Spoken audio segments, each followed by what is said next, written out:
हासिरू level up के episode 73 के साथ एपिसोड की शुरुआत में जापान का सीन दिखाया जाता है, जहां पर एस रैंक का गेट ब्रेक हो चुका है और उस गेट में से जायंट मॉन्स्टर निकलते हैं जो कि जापान में हर जगह तबाही मचा रहे हैं। वहीं पर एक हेलीकॉप्टर में कैमरामैन सारी वीडियो लाइव दिखा रहे हैं। वो कैमरामैन साथ साथ कह रहा होता है, ये तो बहुत ही खौफनाक मंजर है, सारी बिल्डिंग्स को तोड़ दिया गया है, यहाँ तक कि जायंट्स ने दरख्तों को भी उखाड़ दिया है। ये जायंट्स तो इस तरह आगे बढ़ते जा रहे हैं जैसे वो मुकम्मल तौर पर इंसानों को खत्म कर देंगे। और सबसे बुरी बात ये है कि रास्ते में जो भी इंसान उन्हें मिलता है वो उसे खा जाते हैं। और हम लोग यहाँ पर ऊपर सेफ हैं, जब तक हम इनसे दूर हैं, जब तक हम लोग फर्स्ट अटैक नहीं करते, ये लोग भी हम पर अटैक नहीं करेंगे। हम लोग काफी दिन से इनकी लाइव रिकॉर्डिंग कर रहे हैं। फिर वो गेट की तरफ दिखाते हैं, वहाँ पर एक बड़ा सा जायंट खड़ा होता है जो कि गेट के सामने से हिल भी नहीं रहा होता। रिपोर्टर कहते हैं बाकी के सारे जायंट्स इधर उधर चले गए, जबकि वो वाला वहीं पर खड़ा है और अपनी जगह से हिला भी नहीं। वो या तो किसी का इंतजार कर रहा है या फिर गेट को प्रोटेक्ट कर रहा है। मुझे देखकर तो ऐसे ही लग रहा है जैसे वो जिंदा ही नहीं है। इस तरह वो खड़ा है लेकिन वो सांस ले रहा है, ऐसे बिल्कुल एक मशीन की तरह वहाँ पर खड़ा है, जैसे उसे प्रोग्राम किया हो दरवाजे पर ही खड़ा रहना है। इस डंजन के अंदर से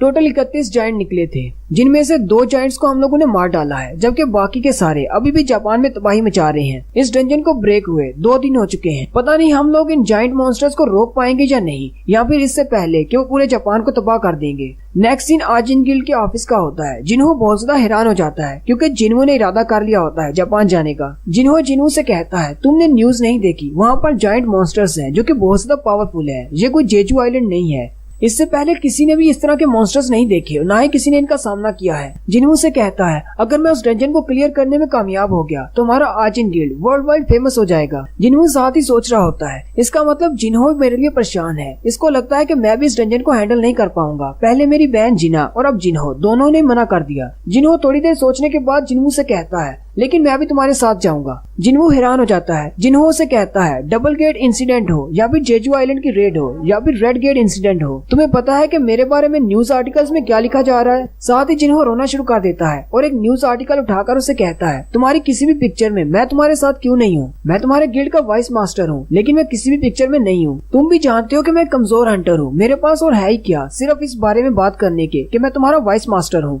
लेकिन जब तुम्हारी तस्वीर अकेले आएगी और मैं साथ में नहीं होऊंगा तो लोग तो मेरे बारे में बातें करेंगे कि मैं सिर्फ नाम का वाइस मास्टर हूँ, मेरी तो बेइज्जती हो जाएगी। जिन्हो से कहता है, मुझे कुछ नहीं पता, मुझे भी इस बार तुम्हारे साथ जाना है। इस बार न्यूज लेटर में मेरी भी फोटो तुम्हारे साथ आनी चाहिए। जिन्हो से कहता है, थोड़ी देर पहले तुम मुझे कह रहे थे कि मुझे वहाँ पर नहीं जाना चाहिए, क्या तुम्हें याद भी है मैं जापान जाने वाला हूँ? जिन्हो से कहता है, मुझे तुम पर पूरा भरोसा है, अगर तुम सेफ हो तो मैं भी सेफ हूँ। ये बात सुनकर जिन्हो पहले तो हैरान हो जाता है, फिर उठकर खड़ा हो जाता है और उसे कहता है, मैं तो सिर्फ मजाक कर रहा था, तुम्हें क्या लगता है मैं जापान क्यों जाऊंगा? वहाँ पर बहुत ज्यादा खतरा है। साथ ही वो जिन्हो से कहता है, ऑफिस को बंद करके घर चले जाओ, आज तुमने बहुत ही अच्छा काम किया। जिन्हो कहता है, ये दुनिया बहुत ही बड़ी है, यहाँ पर बहुत सारे एस रैंक के हंटर्स हैं जो मुझसे भी ज्यादा स्ट्रॉन्ग हो सकते हैं, क्योंकि आर्किटेक्ट में मुझसे ज्यादा स्ट्रॉन्ग था। कोई ना कोई जापान की मदद करने के लिए आ जाएगा, मुझे जाने की जरूरत नहीं। मुझे हीरो बनने की क्या जरूरत है, मैं कोई हीरो नहीं हूँ। फिर वो अपने घर आ जाता है और मोम उसे कहती है, आज हमारे साथ बैठकर डिनर करो। फिर वो दोनों खाने की टेबल पर बैठ जाते हैं। जिन्हो मोम से कहता है, जिना कहाँ पर है, वो हमारे साथ क्यों नहीं बैठी? मोम से कहती है, उसने कहा उसे भूख नहीं है। यहीं पर एक बैकग्राउंड सीन दिखाते हैं। जिन्हो के डैड का चेक वापस करते हुए कहता है, मुझे माफ कर दे, मैं आपके लिए कुछ भी नहीं कर सकता। डैड उसे कहते हैं, लेकिन क्या तुम मुझे बता सकते हो तुम्हारी मॉम कैसे रिकवर हुई? जिन्हो उनसे कहता है, अगर मुझे पता होता कि इसको कैसे करना है और मैं इससे पैसा कमाना चाहता तो मैं अब तक चुप क्यों रहता? मैंने सारी दुनिया को बता देना था। जिन्हो के डैड उसे कहते हैं, ठीक है मैं तुम्हारी बात समझ गया। जिन्हो वहाँ से उठकर बाहर आ जाता है। जिन्हो लिफ्ट में नीचे उतर रहा होता है और कहता है, ये जिन्हो के फादर हैं, लेकिन फिर भी मैं इसके बारे में नहीं जानता। मुझे नहीं पता, शायद ये वाकई में बीमार है या फिर मुझे धोखा देने की कोशिश कर रहे हैं। मेरे पास होली वाटर ऑफ लाइफ का सिर्फ लिमिटेड नंबर है, मैं उसे ज्यादा लोगों के लिए इस्तेमाल नहीं कर सकता। हालांकि जिन्हो के डैड की ऑफर काफी ज्यादा अच्छी थी। साथ ही वो खाना खा रहा होता है और मॉम से कहता है, मॉम मैं जा रहा हूँ। जिन्हो सोच रहा होता है, हालांकि बहुत सारे लोग ऐसे हैं जो कि मुझसे ज्यादा स्ट्रॉन्ग होंगे, लेकिन अगर मैं बैटलफील्ड में नहीं जाऊंगा तो मैं स्ट्रॉन्ग कैसे होऊंगा? मुझे अपने आप को और भी ज्यादा स्ट्रॉन्ग बनाना है। उसकी मॉम थोड़ी देर के लिए खामोश हो जाती है, फिर उसे कहती है, तुम भी बिल्कुल अपने डैड जैसे हो, वो भी जब किसी को खतरे में देखते थे तो उसे बचाने के लिए चले जाते थे। तुम अपना खाना खत्म कर लो, मैं तुम्हारे बैग पैक करने में मदद करूंगी। जबकि उसी वक्त अंदर का सीन दिखाते हैं। जीना अपने ऊपर और भी ज्यादा कंबल ले लेती है और बहुत ज्यादा डरी होती है, क्योंकि उसने भी जिन्हो के जापान जाने की बात सुन ली होती है। रात के वक्त जिन्हो उसके कमरे में आता है और उसे कहता है, क्या तुम सो गई? जीना उसे कहती है, हाँ मैं सो रही हूँ। जिन्हू से कहता है मुझे तुमसे बात करनी है। जिना उसे कहती है नहीं, मैं सो रही हूँ। जिन्हू जाकर उसके पास बैठ जाता है। जिन्हू कहता है आखिर मैं बात को शुरू कहाँ से करूँ। जिन्हू से कहता है तुम्हें पता होगा 1-2 दिन पहले मैं मरने वाला था। जिना और भी ज्यादा घबरा जाती है। जिन्हू से कहता है मेरा ये कहने का मतलब नहीं था, मैं हमेशा ही खतरे में होता हूँ, लेकिन मैं इस तरह अपने घर में नहीं बैठ सकता जबकि वहाँ पर बहुत सारे लोग मर रहे हैं। चाहे डंजन में कितना भी ज्यादा खतरा क्यों ना हो, मैं हमेशा जिंदा वापस आता रहा हूँ और इस बार भी मैं वापस आऊंगा। साथ ही वो जिना के सर पे हाथ रखता है और उसे कहता है तुम्हारा शुक्रिया, तुमने मुझे डंजन में जाने से कभी नहीं रोका। जिना रोना शुरू कर देती है। जिना उसे कहती है तुम कौन सा मेरी सुनने वाले हो, तुम तो वैसे भी वहाँ पर जाओगे। जिन्हू उसे कहता है लेकिन मैं वापस आऊंगा, तुम्हें परेशान होने की जरूरत नहीं, चाहे मैं तुमसे कितना ही दूर क्यों ना हूँ, मैं हमेशा तुम्हें प्रोटेक्ट करूंगा। और वहीं पर उसके शेडोज भी होते हैं। नेक्स्ट सीन में चेयरमैन गो गानी ऑफिशियल अनाउंसमेंट करते हैं कि जिन्हू जापान जा रहा है। जिन्हू भी आकर अपना भाषण देता है। सारे रिपोर्टर्स उसकी पिक्चर्स बनाते हैं।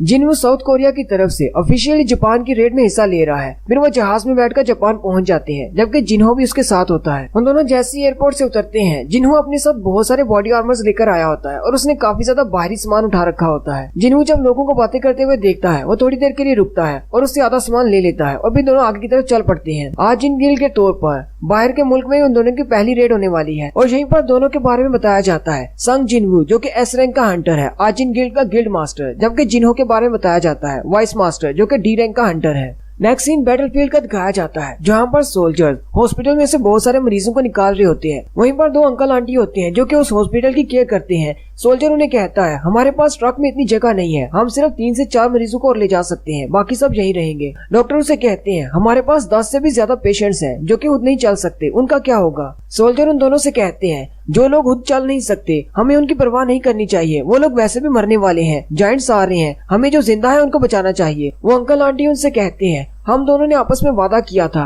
कि हम सारे पेशेंट्स का ख्याल रखेंगे और हम दोनों यहीं पर रुकेंगे, अगर तुम्हें जाना है तो चले जाओ। उनमें से एक सोल्जर कहता है तो फिर मैं भी इनके साथ यहीं पर रुकूंगा, मैं ऐसा नहीं देख सकता कि सिविलियंस यहाँ पर मर रहे हूँ और मैं यहाँ से भाग जाऊँ। वो उन सब से कहता है चलो अंदर शेल्टर में चलते हैं। उसी वक्त एक जायंट उनको देख लेता है। सारे सोल्जर उस पर गोलियां चलाना शुरू कर देते हैं। वो सोल्जर उन दोनों अंकल आंटी को कवर करके उनके ऊपर खड़ा हो जाता है, जबकि वो जायंट उनके ऊपर अपना हाथ मारने लगता है। उसी वक्त जीमा अपना बाला दूर से फेंकता है। जीमा आपको याद होगा, ये वही नागा है डंजन बॉस जिसे जिन्हू ने अपना शैडो सोल्जर बनाया था और इसे जीमा का नाम दिया था। जीमा क्योंकि अपने साइज को बड़ा कर सकता है, इसलिए वो जायंट से भी अपने साइज को बड़ा कर सकता है। जीमा और जायंट की फाइट देखकर गॉडजिला और किंग कॉन्ग की फाइट याद आ रही है। वो सोल्जर जीमा की तरफ देखता है और कहता है अब ये क्रीचर कहाँ से आ गया। उसी वक्त जिन्हू उसके पास खड़ा होता है और उसे कहता है ये जगह बहुत ज्यादा डेंजरस है, तुम्हें हॉस्पिटल के सारे पेशेंट्स को यहाँ से जल्दी से निकालना होगा। उसी वक्त बिल्डिंग के ऊपर से कुछ मलबा नीचे की तरफ गिरता है। जिन्हो जल्दी से अपनी शील्ड लेकर आगे की तरफ बढ़ता है और उस अंकल को बचा लेता है।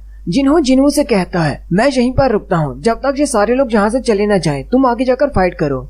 जिन्हो जीमा के साथ मिलकर फिर से जायंट्स को मारना शुरू कर देता है। जीमा उस जायंट को नीचे की तरफ गिरा देता है, जबकि जिन्हू जो कि जीमा के ऊपर खड़ा होता है वो जंप करते हुए सीधा उस जायंट के चेहरे पर वार करता है और उसको काट देता है। नेक्स्ट सीन यूनाइटेड स्टेट के मैरीलैंड का होता है, जहाँ पर एक एस रैंक का गेट ओपन हुआ है और बहुत सारे हंटर्स उसको क्लियर करने के लिए वहाँ पर गए हैं। कुछ हंटर वहाँ पर होटल में बैठे होते हैं और बातें कर रहे होते हैं। एक हंटर उनसे कहता है मैंने सुना है कि जिन्हू जापान चला गया है। दूसरा उससे कहता है मैंने सुना है कि लेडी सैलनर उसकी पावर्स को नहीं जगा पाई, लेकिन फिर भी वो जापान चला गया। वहाँ पर टोटल 3 हंटर्स बैठे होते हैं। उनमें से एक कहता है मुझे नहीं लगता कि वो जापान की डंजन से वापस जिंदा आएगा, वो भी इतना ज्यादा पावरफुल नहीं है। उनमें से एक हंटर कहता है हम सब जो कि यहाँ पर हैं, हम सब की पावर लेडी सैलनर ने इंक्रीज की है। जिन्हों को अपने बारे में समझना चाहिए कि उसकी पावर्स की एक लिमिट है, लेकिन वो एक रीअवेकेंड है क्योंकि पहले वो एक ई रैंक का हंटर था। मुझे लगता है कि सिर्फ शो ऑफ करने के लिए वहाँ पर गया है। तीसरे वाला उनसे कहता है उस जिन्हों को क्या वाकई में लगता है कि इन जाइंट मॉन्स्टर्स और जेजू आइलैंड के कीड़ों में कोई फर्क नहीं, मुझे लगता है कि ये जरूर मरने वाला है।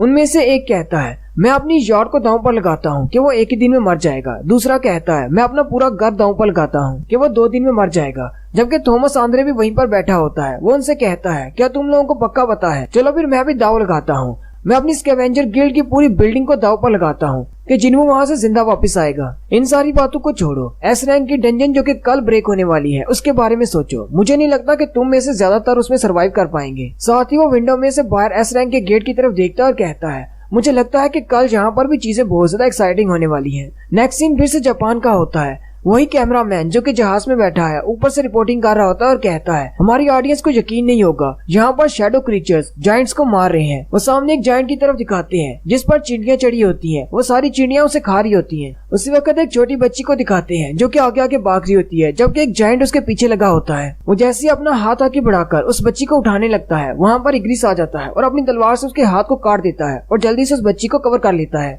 वो जायंट इग्रिस पर अटैक करने लगता है। उसी वक्त ऊपर से आयरन आता है जो कि जंप करते हुए उसके सर में अपना हथौड़ा मारता है और अपनी जबरदस्त पावर के साथ उस जायंट को जमीन पर गिरा देता है और एक और जायंट मर जाता है। वो बच्ची आयरन की तरफ देखती है तो आयरन पहले तो चिल्ला रहा होता है, उसे देखकर डर जाती है। आयरन उस बच्ची को देखकर स्माइल करता है, साथ ही इग्रिस भी उसके सर पे हाथ रखता है, जबकि जिन्हो दूर से खड़ा ये सब कुछ देख रहा होता है और कहता है आयरन तो आज बहुत ज्यादा जोश में है क्योंकि उसे प्रमोशन मिली है, क्योंकि उसका लेवल अप हो गया है। और यहीं पर हमारी एपिसोड 73 का एंड होता है। एक्सप्लेनेशन अच्छी लगी हो तो कमेंट करके जरूर बताएं। चैनल को सब्सक्राइब कर दें, वीडियो को लाइक और शेयर कर दें। शुक्रिया।